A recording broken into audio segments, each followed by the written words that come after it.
মনোবীক্ষণ polyclinic, চিকিৎসার জগতে এক দশক। এখন এখানে সব বিষয়ে ডাক্তারবাবু একসাথে তলায়। ফোন করুন 7477799515 এই নম্বরে। নদীতে নৌকো চালানো শিখতে গিয়ে জলে ডুবে মৃত্যু হলো এক কিশোরের। সাগরপাড়া থানার বামনাবাদ এলাকার ঘটনা। স্থানীয়রা জাল ফেলে তল্লাশি চালিয়ে উদ্ধার করে কিশোরের দেহ।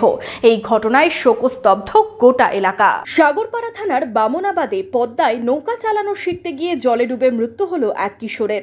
বৃহস্পতিবার সকালে নদী থেকে উদ্ধার হয় দেহ। জানা গেছে, সাগরপাড়া থানার মাহাতাব কলোনি এলাকার বাসিন্দা আশিক শেখ নামে ওই কিশোর বুধবার বামনাবাদে পদ্মা নদীতে নৌকা চালানো শিখতে গিয়ে নদীতে পড়ে গিয়ে তলিয়ে যায়। অনেক খোঁজাখুঁজি করেও কোনো সন্ধান পাওয়া যায়নি। এদিন সকালে স্থানীয়রা জাল ফেলে তল্লাশির সময় উদ্ধার করে নিখোঁজ কিশোরের নিথর দেহ। এই ঘটনায় শোকস্তব্ধ গোটা এলাকা।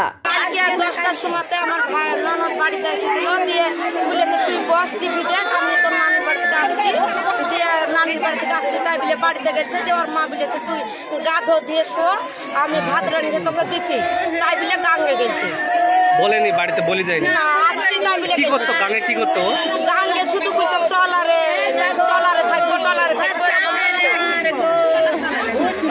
শিখবো বলে যেত। হ্যাঁ, তারপরে পড়ে যায়।